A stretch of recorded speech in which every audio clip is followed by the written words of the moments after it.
analytics classes for all those nerds out there. Thomas Bryant jockstrap, get him out of here!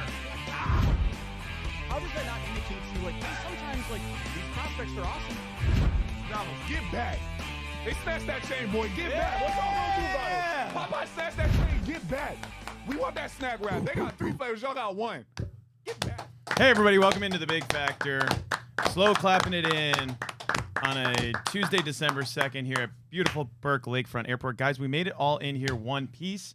Shocking against all odds. We made it through the snow. It is wild snow today. But it's pretty much the same dumpster fire that the Cleveland Browns have been for as long as I've been alive, as long as you guys been alive. We're talking about it once more. Where do we start? Jack O'Rourke, Nick Padone, Rob Watson. Guys, where do you want to start? Rob, slow clapping it on in. I mean, I'm just mad that I saw kids on a snow day today. Yeah, You know, I yeah, feel bro. like Unk. I'm feeling The like jealousy's crazy. You're my Unk, Pat, but I'm feeling like Unk today because Rose was cool. I had a smooth drive in, and I saw kids snowboarding on sleds and all type of stuff, having fights. next Shaun Y'all White. should be in school right now. Edgewater Park's probably going crazy right now. Right down the road. I don't like that for the kids. Elite today. sledding. You got to learn to fight through that. It's the problem with the generations coming up. They Thing don't is, know how though, to fight. are the kids even doing school? Like, or is it just all like I don't know. iPad plus Yeah, Chat right. GPT? You and know then, what? I'm surprised I even saw A lot of people system outside. players in the Like, academic on a- system these on a days. snow day, I'm surprised I even saw anyone outside. Like usually that would mean everyone's just in the house, either sleeping or like on a video game or something. But Yeah. there you go. All faith in humanity not lost. Then. No, but most a is. tiny bit restored because someone went outside. A tiny bit So restored. I'll give those kids props. No snow So day. do in here. they have Zoom class now post COVID on snow days? Oh, or that's no? dumb. I can't. No. Why would they do that? I can't imagine they would do 'Cause they Zoom class. can. I really hope not. I certainly hope not. Yeah, but- because No, I don't agree with it. Don't get me wrong. I'm just curious. Internet's out. I can't click on. gee whiz. Yeah. Zoom Wow, class so was good deaded as soon as everyone was allowed to just go back full time. They did that for 1 year. Well, I don't know. They were doing it in college, but that was a little different. Dude. I don't know. I did have a couple Zoom classes on a snow day. That's what I did too. Yeah, that's why I was curious. No way they're doing that in 5th grade though. Not enough dedication. Yeah. We're calling that a camera off show. I'll be there audio only. But guys, we're here in studio at Burke Lakefront, like I was saying. Browns, they're still a dumpster fire, as I was saying. They dropped the game to the Niners on Sunday. What was the final? 26-8. It felt even further than that in Scorigami. the second. Scorigami. Was It it really a was? Scorigami? No. I wish. Remember when our guy Scorigami was gone for a while, but he's back now. The Browns lost 26-8. We talked about it quite a bit yesterday. Rob, you got into Jerry Jeudy. You really laid into him. We've got so much more to get into. Jack, can you tell the folks about what's going on with Dylan Gabriel's girlfriend and all of this TikTok drama? Yeah, I can fill the good folks at home in. So this isn't like Dylan Gabriel's fiance. I believe it was actually. I think we had confirmed. She's been posting the whole entire year, posting back through when Dylan was at Oregon and stuff. So it's not like she's Odell Beckham Sr. coming out of nowhere to throw some videos up and say, hey, this guy's got to get the ball. But over the past couple of weeks in her get ready with me videos for the games and stuff of the like, she's kind of dropped like casual things. Like, there was a couple of lines in the most recent one like, oh, Dylan's not playing today. I have some thoughts on that, but I can't say anything. She said something about she hopes that she would see Kyle Juszczyk's girlfriend at the game last week, but oh, why would you fly into Cleveland? And then the caption, people, man. what? Some people. Yeah, some people. Yeah, the caption of the video was And it makes me Browns lose wonder again, about crying, him, laughing emoji. Like there was just not a lot good going on. She goes in the comment section. People were like, "Oh, like no one wants your hubby to play. Like he stinks. He's bad. Shoo. Go back from whence you came, kind of." And she I got a lot to responded, say about this. "No, I know. Yeah, but she came out and she's like, hey." You wouldn't know this because you're not in the building. You're not on the couch because she meant to say coach, but she said couch by accident. Yeah. But everyone in the Elite typo building, right there, by the way. everyone in the building wants Dylan out there. Sure. So if we're going off of what Everyone Zoe in said, the building. Everyone in the building. the building said, Not the locker room. that they want Dylan Not playing the over locker room, Shadur, the building, yeah. which is why when Shadur came in and threw that bomb to Isaiah Bond, Myles Garrett looked like he'd never seen a forward pass before in his whole entire life because the whole entire organization is rallying behind Dylan Gabriel. 100%. And Rob, you talk about it too. Like there was so much going on with that stuff. There's such loaded like. The thing is, Kevin Stefanski wants Dylan Gabriel. You talk about over there in the building. Everyone in the building wants Dylan Gabriel to play like you do. But it's only Kevin Stefanski and maybe Andrew Berry, but honestly, probably not even Andrew Berry. What are we talking about with these? We're taking these headlines out of thin air, basically, for his girlfriend, where I don't know what she's talking about where Dylan Gabriel is like the fan favorite in the locker room. Shedeur Sanders is clearly that. What did you make of her comments? Truthfully, if I was Dylan Gabriel, I would be extremely upset with my fiance right now. Your significant other is a reflection of you, and her acting 100%. so entitled on TikTok is kind of crazy, especially considering his play.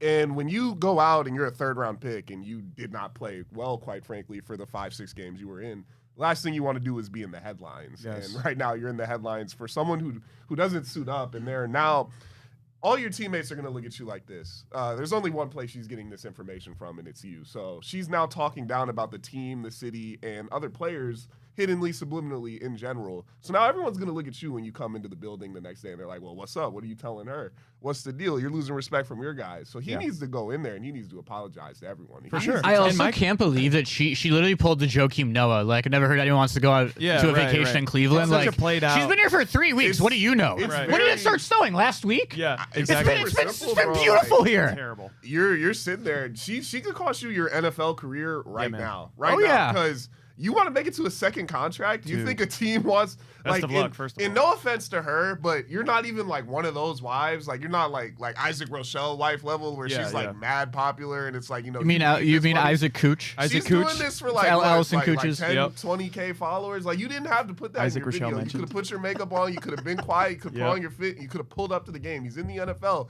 If you want him to get another 3-year, $3 million contract at any point in his life, If you want to do more Get Ready With Me videos, you would be quiet and you would smile. Follow And you for wouldn't part be 2. trying to talk about the team. You got to stay in your lane. I'm not trying to be like that guy, like women stay in your lane. Yeah, but in it's this not case, bad. she's got to stay in her lane. Well, here's Nick, the thing, my because question- She's this doing him no entire, favors. this She's doing him no entire, favors. like, we wouldn't Listen, even dude, be you'd say the talking same about this thing, on the you show. know? It's avoidable. This is all Exactly. avoidable. Your video Exactly. could have been 3 seconds shorter, and Yep. you had 2 less comments to reply to on Crazy. your page. No one would have said a word. No one would have said a word. Completely avoidable. And Nick, you'd my have, question you'd have too, to think, she's like, just being don't get me snarky. wrong. Like, when you have people that you care about and you see mean things about them on the internet, that's always going to hurt, right? Like, you don't enjoy seeing mean comments about people that you care about. But, like, at a certain point, you have to eat it, right? Like, Dylan Gabriel has been a prominent quarterback for at least 5 years. I know that at UCF, there's not people clamoring on her page probably, but, like, you got to have a little bit of a thick skin. That's part of what you have Signed to up for. understand if you're dating a very quarterback selfish. in the NFL. 100%. Very selfish on her part to say something because you didn't take the time to think how would this reflect back on him. Yeah. Everything you do immediately, they're gonna screenshots. Boom! I see it on TMZ,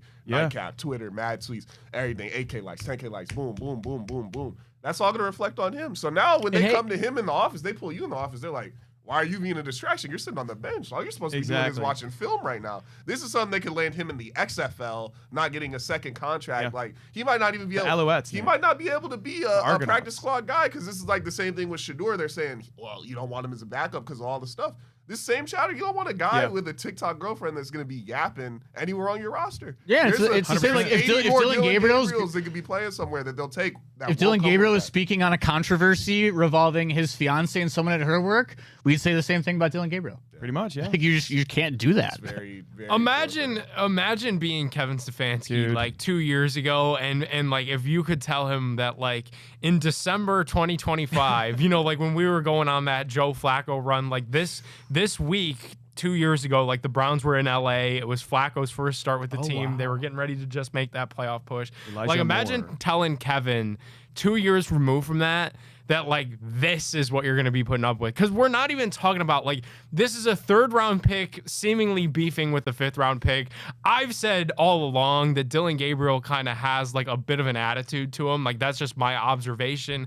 Like just looking at this makes entire you thing, the competitors Yeah, versus does it? entertainers. It makes you look The back at all of entertainers. it because if she's Competitors, snarky enough to entertainers? say that, how do you know he wasn't kind of just playing dumb? Right. Imagine going all the way back to when they said they needed an adult in the room, and now we're talking about TikTok comment drama 2-3 years later. It's crazy, but it makes you rethink everything he said, everything he's done.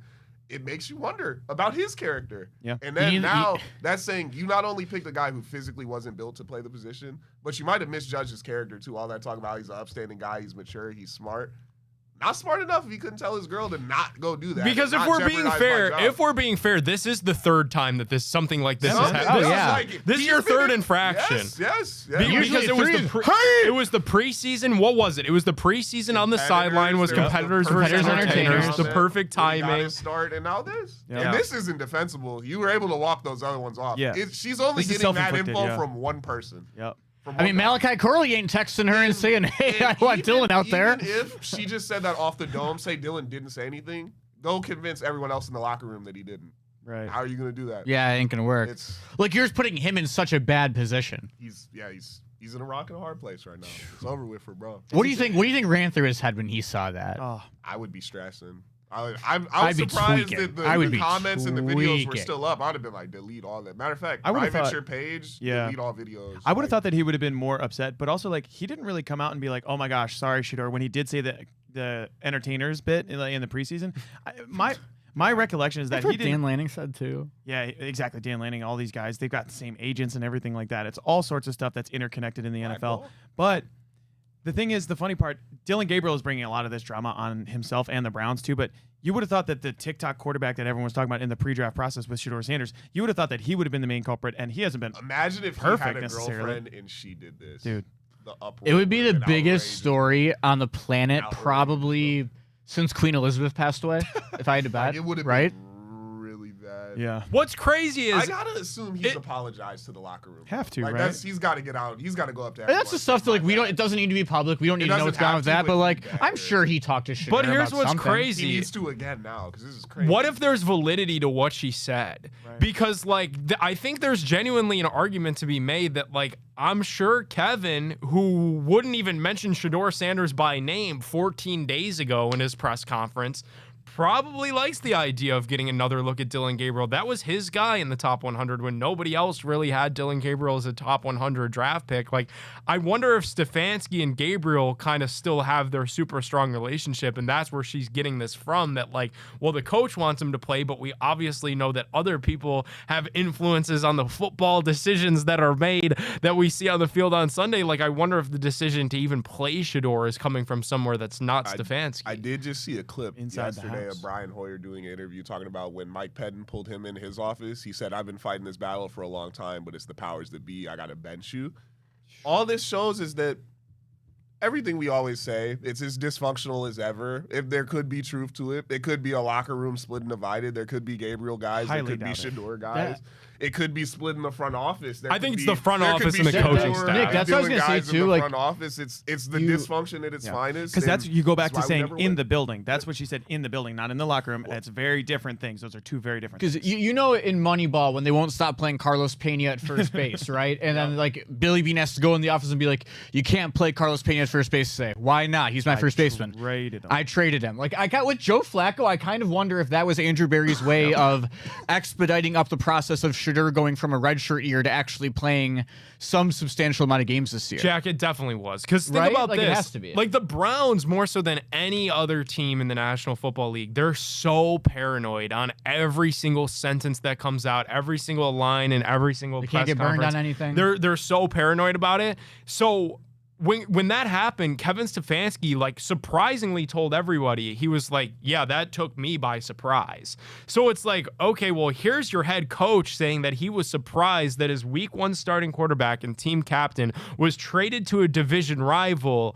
Yeah, something tells me he didn't sign off on that. If Yeah. he was surprised by it and then he's publicly admitting it, there is a clear divide now, in my opinion. And I don't know if this is Who's fact- to say Joe wouldn't have gone till week 11 and then Dylan would have taken over for the rest of the year in your redshirt Shador? There's a clear I'm sure divide. that's what he would have wanted to do. Yeah. Yeah, that's But what I'm saying. People aren't on the same page, and as you keep losing, things are always going to continue. You're going to get the things like Jerry Jeudy arguing on the sideline, and then his interview where he's giving the one-word answers. Things start to slip. All of a sudden, you got the wives speaking up. Now we might see more things. We might see more people saying things that kind of go button heads in the media. It's just this Cleveland Browns at its finest. We're going to see the things completely continue to unravel as we go to the end of the year. Then we'll get ready to do it next year with Fernando Mendoza or whoever. I we was have in the- discouraged. I was discouraged yesterday because Kevin Stefanski was asked about that video that went viral of Judy really crashing out on Shador Sanders and clapping his hands in his face and kind of berating him. Like, I think that's fair to say. Kevin was asked about that, and in typical Kevin answer, he had nothing really to say. Said that, football is a competitive sport. These guys want to win. But then there was a really good follow-up question, and it was like, okay, well, it seems like Jerry is definitely like upset in his current situation. Like, how can you guys get the most out of him to rectify this? And more alarmingly than Jerry Jeudy berating his 5th-round quarterback making his first start in his home stadium, the head coach had no answer on how they plan to get their best wide receiver involved. Like, and we've all said, like, Jerry Jeudy is probably the JAG, just a guy. Like, he's not a number 1 wide receiver. I don't know that he's a number 2 wide receiver. But like right now on this roster, he's the best that they've got. So it's even more disheartening to me that, like, not only is your head coach kind of excusing that behavior on the sideline, but at the same time, he's got no answer on how to rectify this situation. also, like, it is only going to get worse. He's not a leader of men, and we're starting to realize he's not even really a top strategist anymore. Yeah, so what is he doing as a head coach? No one really knows TJ Khaled anymore, meme. What does he even do? What does he even do? We got too many coaches on the staff where we're saying, what does he even do? What do they do? I only really know what Jim Schwartz does and Deuce Staley. Those are the only 2 people that really Honestly, produce. Guys, it's like Groundhog's Day every year. You see that movie, you replay the same day over and over again, except it's every year with the Cleveland Browns. We'll get into some more coaching candidates that you might see if Kevin Stefanski were to get fired over there in Berea. But first, I got to tell you about our friends over at Garage Beer. Garage Beer, they've got those 2 flavors, the classic light lager and that classic lime. It's no frills, no bitterness, no IPAs. It's just beer the way you want it to taste. It's beer-flavored beer. Scan the QR code on the screen and visit their website, drinkgaragebeer.com, to pick up some Garage Beer at local retailers that sell it nearby you. So visit drinkgaragebeer.com to pick yourself up some today. Fellas, we'll take a quick break and we'll get into what you think the Browns could change with the head coaching, and would it be bringing in a new face in the building in Berea. We'll be right back on The Big Factor.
Hey, everybody. Welcome back into The Big Factor. You're here on the Big Play Sports Network. Pat McGuire, Jack O'Rourke, Nick Bedell, and Rob Watson. Guys, we were talking Cleveland Browns as the dumpster fire that they always are.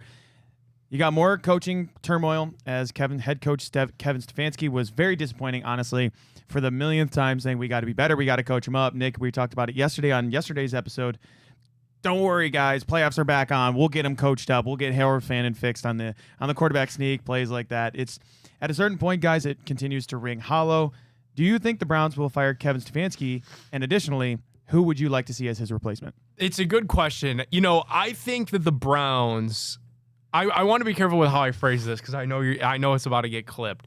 I think that the Browns want to give Kevin Stefanski every last opportunity. I really believe that. Like, the Browns in the last decade have been loyal to a fault. Like, Hugh Jackson was retained after 0-16, and we remember how that ended. Like, he came into the next season on a tremendously short leash, and they quite literally couldn't stomach keeping him around anymore. So I think Jimmy Haslam really feels bad for the Deshaun Watson thing and the way that all that happened and the fact that we're still dealing with the fallout of it. And I think he wants to give Kevin every single last opportunity to save himself. That's why, like, you heard the vote of confidence from ownership after they beat the Miami Dolphins, where Haslam said, like, you learn most about your leaders when things aren't looking good.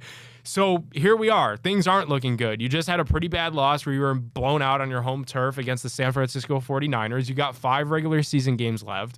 Before the season, they told everybody they were getting back to 2023 and the success that they had there. And they literally came out. The owner said in plain English, 3 wins isn't going to cut it. And here we sit with 3 wins, and maybe you could get your 4th against the Tennessee Titans. But I definitely think he's running out of opportunities to save his own job. I personally believe that at the end of this, when they leave the building after week 18 and Monday morning they wake up with a clear head and a clear mind, I think you're looking at a situation where the Cleveland Browns probably lean on the side of moving on from their head coach. And I don't know if the general manager is included in that. I just think that when you look at the landscape of the division this year in particular, it actually hurts Kevin Stefanski's case to stay employed with the team, because we were looking at this when Big Ben Roethlisberger retired, when the Browns won their first playoff game in Pittsburgh, and we were like, wow, this is an opportunity for us to own this division for a really long time. And that opportunity has still been there because Lamar's been injury prone, Burrow's been injury prone, and they've yet to seize it. They have yet to win the AFC North. So that's the leader of the AFC North right now, 6-6, both teams. So, like, it's unbelievable. Pat, I think there's a world where all 4 AFC North coaches get fired, and what's that say about the one that's in the basement? You know, like if all of these other teams are underperforming, what's that say about you? Yeah. And Rob, I know you being a college athlete, you've been in a lot of locker rooms where the coach, the message might have run out a little bit. Like, what do you do moving forward with your teammates and with those coaches when the message is like no longer working? Your teammates haven't bought in. I'm sure there's been plenty of seasons like that for you, but what do you do moving forward, and can the coach even regain that? Really, that's really tough. It's in case by college, case for sure. you're good because you're usually bringing in. There's a new corp of guys, so people are going out the door every 4 years, or if it goes really bad, you got people quitting, and you can recruit new people in to come in. Doesn't really work like that in the NFL. You're retaining. The goal is to retain at least 50 to 60% of that roster. When a message runs out in the locker room, it is over. It's over. You're not buying those guys back in unless there's like significant changes. But usually that comes with a new face or new assistants could help sometimes. But when the head guy in that voice runs out, it's over. It's hard to get people to buy back in when they're all the way out. That season is definitely over. And if you're bringing all those people who are just sitting through that again, you could manufacture it and you could lie to yourself the whole next preseason. But once you hit any type of trouble, adversity again, everyone's just going to revert back to the same thing. It's going to be the same people. You're going to get the same results. It's insanity trying the same thing over and over again, expecting a different result. If everyone's sick of it and it's not working, everyone's just going to continue to be sick of it and it's not working. You're just going to keep banging your head into that brick wall. And it's really frustrating. I feel for the players in those scenarios. For sure. And Jack, my question for you is, what are Andrew Berry and Jimmy Haslam seeing that we're not seeing? Because I understand that you want to keep some sort of Well, that's the thing too. Is like, I understand you want to keep some continuity, but at this point, he's like 5-30 in his last whatever games, basically.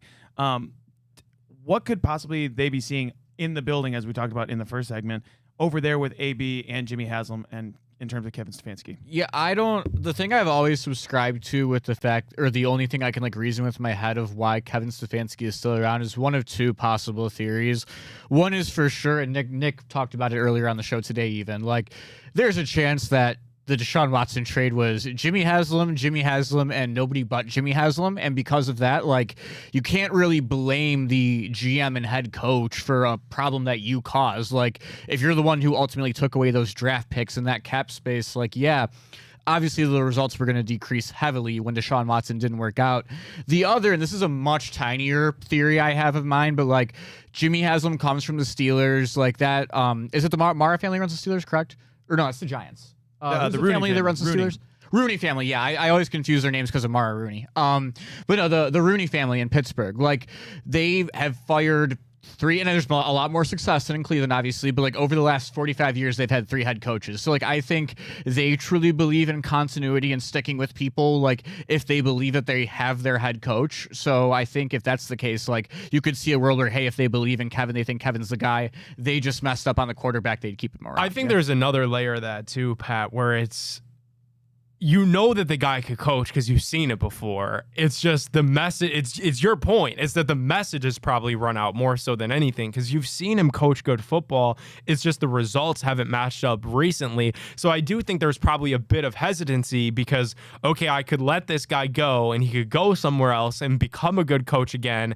And who's to say that in this situation, Jimmy Haslam will hit on the next head coach because I haven't had a ton of tremendous success doing that.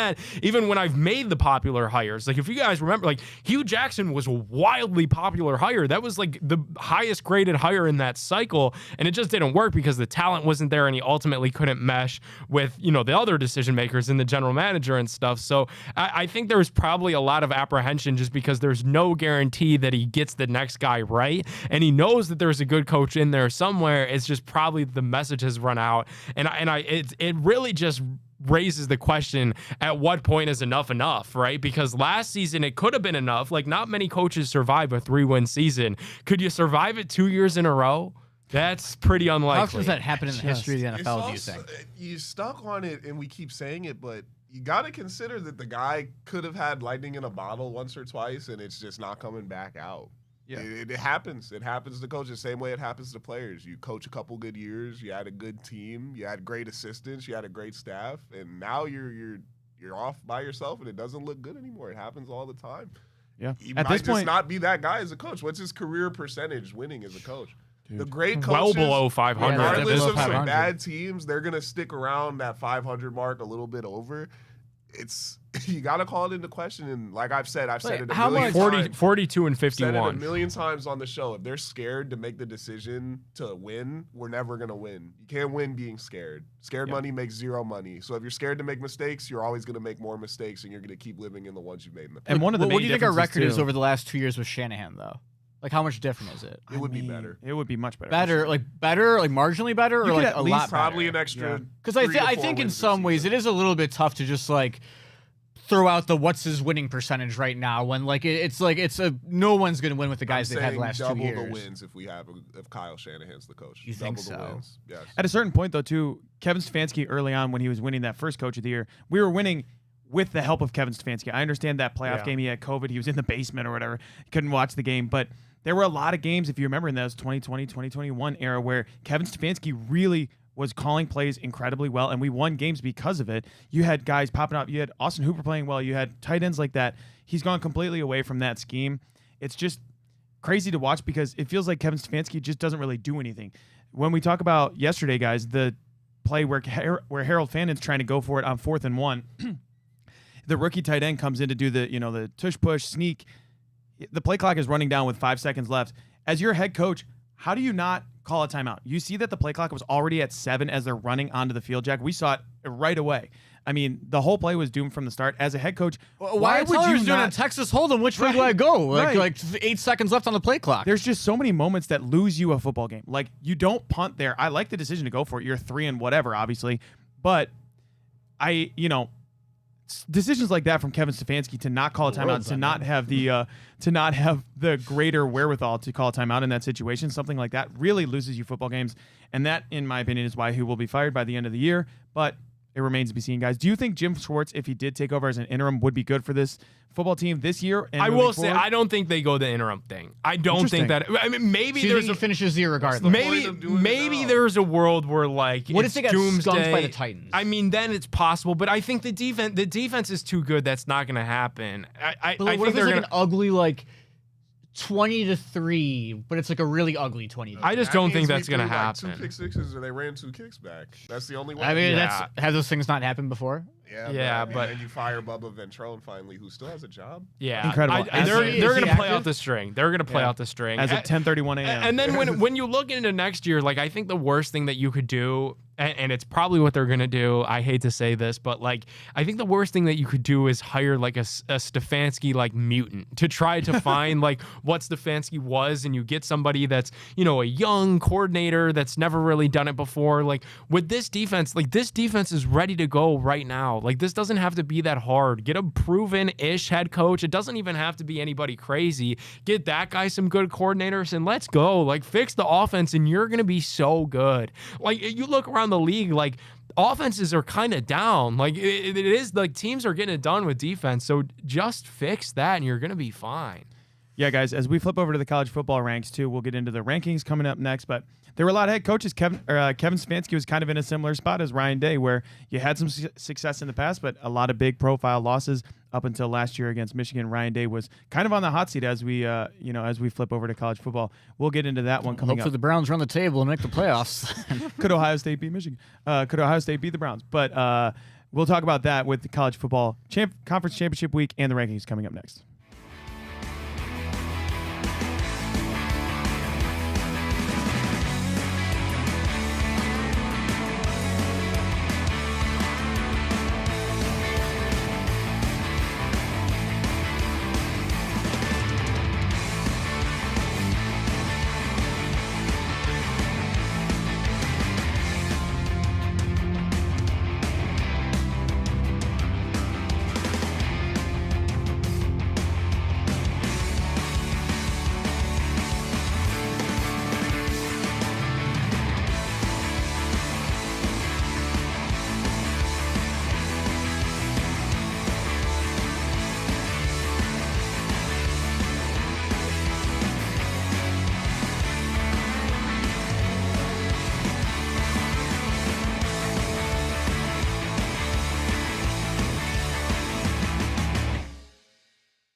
Welcome on back into the Big Factor. Pat McGuire, Jack O'Rourke, Nick Padone, Rob Watson. Guys, we're talking coaches. There's been a lot of coaching changes in the college football ranks as well. We just had the news yesterday. I believe yesterday it became official that Ole Miss head coach Lane Kiffin darting town as the team makes a college football playoff run towards the playoff.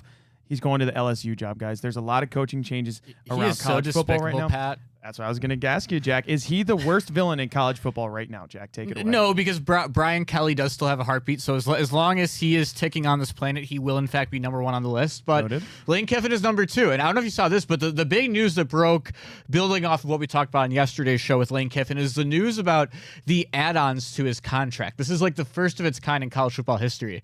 So Lane Kiffin, after telling his players, like, hey, we're all in this together, we're a family, we're going to go to the end, we're going to enjoy all these moments together, right? Lane Kiffin will make the money he would have made on his Ole Miss contract for every game this Ole Miss team wins without him in the playoffs. Jeez. So, like, if Ole Miss wins the first round, they'll be the 7 or 8 seed probably, right? So let's say they get, or maybe even the 6th seed, right? Because actually they're ahead of Oklahoma. So if they're the 6th seed and they get North Texas or something like that, or Virginia in the first round, Lane Kiffin will make $100,000 for Ole Miss winning that game while he's recruiting in Baton Rouge, which I think is ridiculous. He's a despicable human being. He's Ebenezer Scrooge. I hate that guy a lot. Yeah, we've always known that you have. But Nick, what were your reactions when you heard the news over the weekend? Because it was kind of a never-ending story. College football, you always see something new. In college football, there's no commissioner. It's just such a strange time to be a college football fan. We had Jake Trotter, awesome interview on the Big Play Cleveland show yesterday, ESPN senior college football reporter, and he said my exact thoughts. Like, as all that was going down, I felt so badly for all the reporters at Ole Miss that just had to be glued to their laptop and their phone for really what ended up being 48 to 56 hours. It is the same thing that he did. It was a 3-day marathon of just, it was a circus. It really was. There's no other way to describe it. It all kind of started when he confronted the reporter with the whole, you can't turn a house, that whole thing. That was really funny, by the way. Hilarious. Very quickly, that was really funny. But the kid's like 24. Mess with bro right now. Yeah. He was funny. right. One of the things about it too is Lane Kiffin. He has had such a full circle. Like, everyone likes him now. He was so unlikable at every single step of the way, and now at Ole Miss he was very likable, and now he's kind of becoming a villain. Like, honestly, number 2 behind I think Brian he's Kelly. probably number 1. I just hate Brian Kelly more personally. He was just so lovable. Connor Stallion still counts? I'm not ready to all the way hate on it yet. I kind of got. What has he done this year that's that funny though? I like his interaction. He's a He troll, didn't for say the sure. quote Nick just said. The reporter said it about him. Now, Yeah. the trolling and Lane stuff. Kiffin got called a bad word. I mess with it, bro. All the trolling and like he's taking all that and he just didn't care. He just bounced it back and he I rubbed do it wonder if there's an element of this because like when NIL got He's so pompous. NIL got introduced and all that on. I stuff, think like you just don't get the shtick. he was one of them that was saying like this is going to ruin college football. Like he was pretty adamantly against it. And he can so jump I ship do right wonder now. because he is a troll. I wonder if he's using all of this like LSU and like this public fallout and all this. Like he's putting a magnifying glass on how flawed college football is right now. And like a piece of me wonders if he's doing it Is intentionally. he saving the sport? By destroying doing it? this and He's the hero exposing we all In of order to the save the city, he issues. must destroy the Maybe. city. Like, He's the hero we needed, not What the are one we we talking? wanted, but the one we needed. Lane Kiffin. yeah, guys. Respect him, bro. It It's makes so you strange. wonder if he's doing this intentionally because making he a is a point. troll He's to making make a a point. point. I hope he goes 0-120 on that contract. I hope so too. I mean, Jack, I don't think it's going to happen because they Yeah, he's not going to go in 120. I would bet good money on that. because not like they're going to give the amount of gonna money that they're going to give him to spend. Like he's going to be buying he's a better guys. coach Yeah, than I mean, Brian Kelly. he's Yeah, at 100%. what is he at 13? He's getting 13 million a year, right? Something like that, man. Ridiculous. It's crazy because he's now officially the opposite of the housewife, as they were talking about at Ole Miss. So Ole Miss is going to be trying to make a college football playoff run. The rankings will be released tonight. The final ones ahead of the conference championship games this coming Saturday. Guys, where do you think Ole Miss will be? Because Lane Kiffin is out the door, and we did hear from Hunter Yurachek the other day, the guy who did the 6'7", which was insane work. Arkansas AD. He's doing Arkansas a stand-up AD. job, by the way, if you look at their athletics program. What if Unbelievable stuff. what But if what happens now with what Ole if they Miss? Florida Stated him? Yeah, What if they I were think just they they're will. not going to do it. I think they They're- will. Why when would they Jordan not? Travis went down, what if they Well, were just like, hey, your coach is man. gone. That's He super took some unfair. guys on his staff. No, the You're thing with out. that is like At the least that committee was did a- get a chance to see Florida State without Jordan Travis. Like, so that like they like to say the whole like we can't project is the big thing they always say when it comes to the committee and their rankings. Like they did see the Seminoles without Jordan Travis and it wasn't the same product. And then they went to a bowl game and got the crap beaten out of them, right? Like they were able to not project that because they saw it. We haven't seen Ole Miss without Lane Kiffin. It would be so unfair to the kids on that team to do that. I don't think they will. It's so funny though, because like we do talk about those locker rooms quitting, and Florida State. I don't know that they necessarily quit that year, but they were certainly not Well, the I mean, same no one team played in in that bowl game for either, sure. which is part of the revisionist For sure. history. That's the revisionist history that you always get. But guys, we've got our rankings coming out tonight. The Ohio State Buckeyes remain undefeated after their victory over Michigan. Do you think Ohio State is the best team in the country currently, and who would be the challenger to them if you can see Ohio State or somebody like Notre Dame? Jack, you're fighting Irish. I don't know if there's It's a good any question. challengers to the Buckeyes. I think Ohio State right now is like far away in a class of their own. I think like that gets put on display on Saturday. We'll find out if this take is going to be right or if this take is going to be wrong Saturday during the Big Ten championship game because that line is what? Like 4.5, 5.5. We were talking about it yesterday. I think they're gonna roll. I don't think we really see it till they get a good they're Like gonna an have to play SEC Notre team? Dame or Georgia. Well, I don't even think Georgia's that good. I don't know. They're gonna have to play like a. They're gonna have to play like a Georgia, Ole Miss, Notre Dame. They're gonna have to go play the out of con team. I think We saw how that went last year in the playoffs. they you may know? just repeat.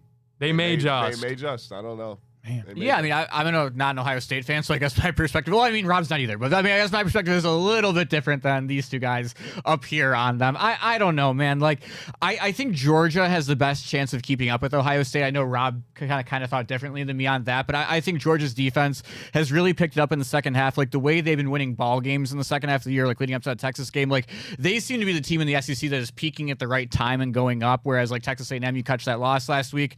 In a weird way, as dumb as this sounds, and I don't even know if they're going to get in.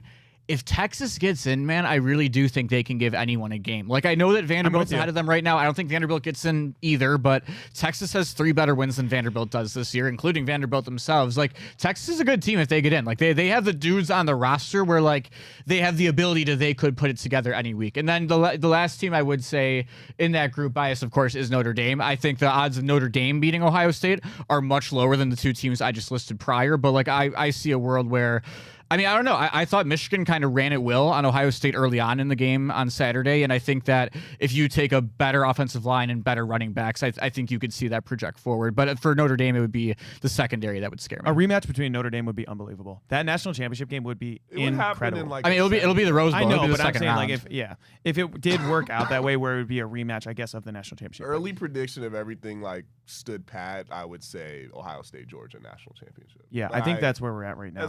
I think they could go through and win. I haven't seen anyone compete yet, and Yeah. I don't think Indiana is going to be a good test. I think that's a massively overhyped school. I think Indiana's going to lose by 25. I'm not To even the kidding. Buckeyes. I like we talked about it. I guess we all talked about it at some point this week together. But it gives me like with the Wisconsin vibes we talked about on the show last week, Pat, on Friday, right? You know, like it's. I think this one could be an all-time stinker out of Go nowhere that no Bucks. one sees coming. Wow, in a Go home Bucks, game, basically a man. home Go game Bucks. too. How crazy is our Ohio State coverage versus our Browns coverage? By It's the way, unreal. like, this Well, we is talked night and about. day. I mean, you guys talked about it on the Big Lifelong Play. fans, man. Yeah, the Big Play Lifelong Cleveland fans. show last night. You talked about like the difference between You were in Saturdays Maize and and Blue Sundays. 2 years ago. Lifelong fans. The difference Lifelong between fans. Saturdays and Sundays in the state of Ohio, Nick, you talked about it yesterday with Chris and Gab. Like the way we talk about the Buckeyes here for the Buckeyes fans, obviously, as opposed to the Browns, is crazy. Jake Burns actually made a really good point that Brandon Innes probably could have caught those punts for the Browns on Sunday. But I digress. Jack, we got a lot of Big Ten. We Can you? deserve Can this, you? man. Here's the thing, though. Like, We deserve this. can you imagine what it's like really not deserve watching the best football team in the country on Saturday? Like I'm prone to my Marshalls and And I think NIUs. that's why It drives you I think insane. that's why people, you know, they get upset because we get to be happy about this. For once, we get to watch the best team. You know, we get to see a team win. I mean, not for every once. week, It's you every know. single year.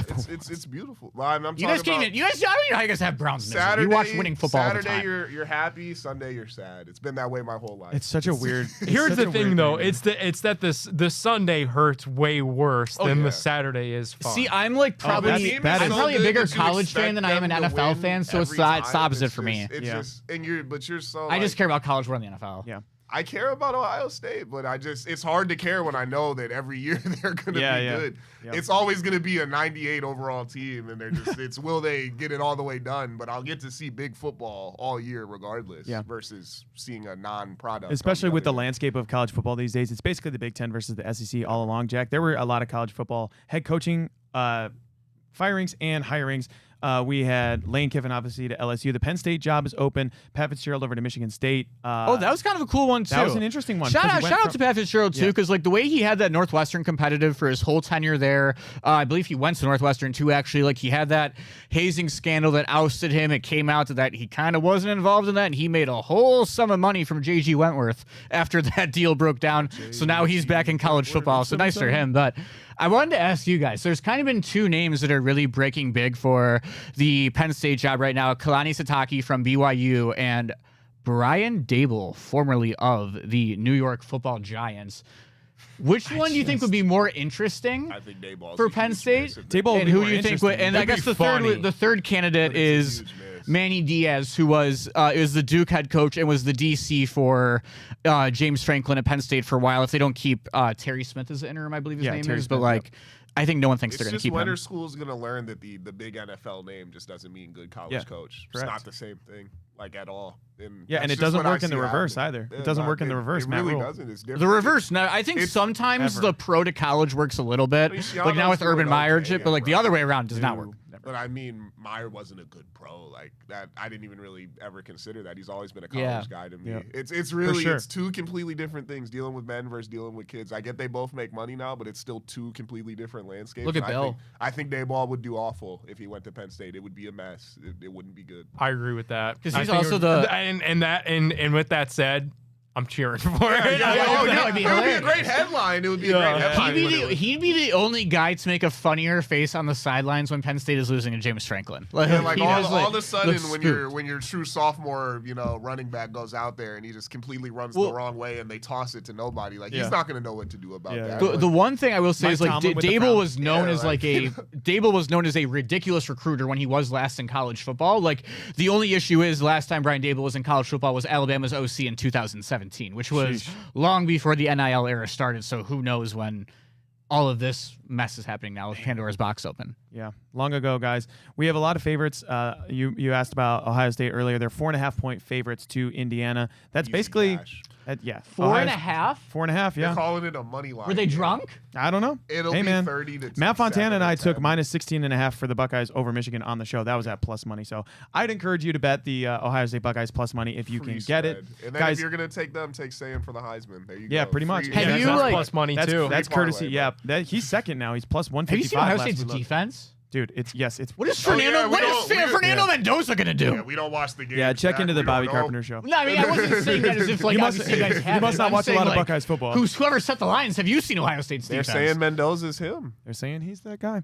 Guys, we'll get into that more He's gonna later. be third round Tommy after this one. Wait, We'll get into that more Gonna fall later. 3 in the rounds. Week. Guys, we had a really wacky week in the NFL too. There were a lot of upsets. Carolina Panthers over the Rams. We'll get into that next with our AFC and NFC North and NFC favorites around the NFL.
Hey, everybody. Welcome in back into the Big Factor. Pat McGuire, Jack O'Rourke, Nick Padone, Rob I can't Watson. snap. Can't snap. Interesting. Yeah, that okay, is that's a skill interesting. issue. That's a skill issue. Am I the only one? Yeah, how old are you?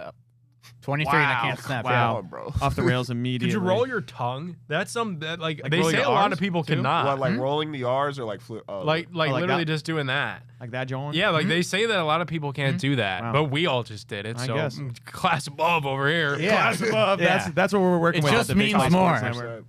Yeah. Okay, well, anyway, let's talk some football, guys. So We the had a- AFC. yeah, we had a really strange week in the NFL in the I almost said the association, but that's not right. The and then The no, in the league, no the fun league. in the league, the no fun league. But where I want to start with, guys, my Super Bowl favorite, the LA Rams, just lost on the road to the Carolina Panthers. Bryce Young looked pretty good. There were 2 interceptions and a fumble from Matthew Stafford. It was a surprising result, but does this feel like the NFL has the wide open and Super Bowl favorites that you can remember? I mean, the Chicago Bears are first in the NFC, right? Yeah. And I if they lose, by the way, they would drop to 7. It's And nasty Rob, work. Isn't that the and their- craziest thing? And their Super Bowl odds right now, they're the first in the NFC. They're 27-1 Because nobody believes to win the that, Super I Bowl. mean, So I don't nobody think- I don't believes believe in that's their real. defense. No, I don't believe in their defense either, No or one Caleb believes Williams, that, really. though. But so the Rams are obviously my favorite that I was talking about. Matthew Stafford has been absolutely balling, but one little back spasm with Matthew Stafford. He's 13 games in at this point. MVP curse. Who's their MVP backup? Could be cursed. When you Jimmy get to the- when Garoppolo. you Jimmy get to the- G, back to the Handsome Super Jimmy Bowl. G, When baby. you get to the top of the ladder, you have to have a bad game. It's been happening for everybody. Yeah, Baker, 100%. No, Goff, JT. Stafford, it happens. It's man. it's simple. It's simple. They'll be back. But So Nick, do you have a favorite right now coming out of the AFC or the NFC? That you my think? favorite coming out of the NFC, I'm with you, Pat. I think the Rams are really good. When you're that balanced, like they are the antithesis of the Cleveland Browns because they play complementary football every week. They're sound on special teams. It goes without saying. They've got the best coach in the league. And they play really good defense. So, like, it's an easy no-duh pick. And then out of the AFC, I have no idea. Like, I really think it's anybody's guess. Again, you want to talk about a team that plays complementary football. I saw it on Monday Night Football, the New England Patriots. And I know they didn't do a lot in the second half. They didn't really need to. You know, that game was completely out of hand in the first quarter. There was no reason to even watch. There was no reason to even play most of their key guys other than stat pad a couple Drake May, throws there late. Like, I definitely think that, like, you're going to see the teams that we wish the Browns could model themselves after that have really good defenses but are complementary on special teams and offense. Like, you can break through that way. And I ultimately think I see that the most right now in probably the Rams and the Patriots. and how normal is it that we have the Jags Jags pick and they're third in the AFC right now. It's just It would be if the draft was today, that pick would be number 26 overall. It's just so normal, Browns. NFC right now, my pick, I'm going Packers, even though they've had all the injuries all year. I just think they always play good against the good teams. And when you finally get to the playoffs, they won't have to play the bad teams where they just completely lay eggs anymore. So that's what I'm going best off of. They got Micah Parsons. He makes the plays in the big spots. You saw what they did to the Lions. He was huge on Thanksgiving, man. You saw what they did. I like Jordan Love in big moments. He makes those kind of back. Some of the throws look crazy when he's fading away, but it's dropping into receivers' hands. I really like them. I like the Patriots in the AFC. I'm starting to buy it. Me too. I still can't buy it with the Broncos. I never will. I absolutely never will. But not to absolutely steal your thunder, but I'm going with you all the way on this one. If we're placing a Super Bowl bet after the show today, Packers, I think Patriots. because the Packers are going to prove to the world how fugazi the Chicago Bears are. They have them 2 more times this year. They haven't played them yet, so they're gonna have 2 chances to take that division from them. I think they're behind them a half game right now with a tie, right? They got to be right on their heels. I think they can easily take it over. They have 2 left against them. And yeah, like you're going to see the Patriots line get more healthy. It didn't matter at all last night. That team's going to be fine. They got a great defense, and Mike Vrabel's a great coach. Man, it's so wide open, guys. The Patriots, like you're talking about, Nick, they're 11-2. But my pick, actually, I think I will go with the Rams. But a close second coming out of the NFC is those Dallas Cowboys. I know their defense is not great, but Dak Prescott, CeeDee Lamb, and George Pickens. George Pickens is looking like Randy Moss. Yeah, he truly he looks like Randy Moss. It's unbelievable the way that they've been able in the past to overcome their defense and still hang 49 points now they on got people. the guys out there. Yeah, man, they could put up 45 pretty easily in a shootout type game against the Rams or somebody coming out of the NFC. On the other side, guys, another sleeper for me is the Houston Texans, man. That defense has been unbelievable, and I think they can actually take that division over the Colts because the Colts are kind of running on fumes right now. Daniel Mills Jones was undefeated. Yeah, man. Yeah, CJ Stroud, he played okay in his return after the concussion, but the Colts are running on fumes. The Jaguars, I don't think, are legit. You could win that division, then it's a completely different story in the AFC. But, guys, there's so much more football to get into. We'll get into our FanDuel parlay of the day.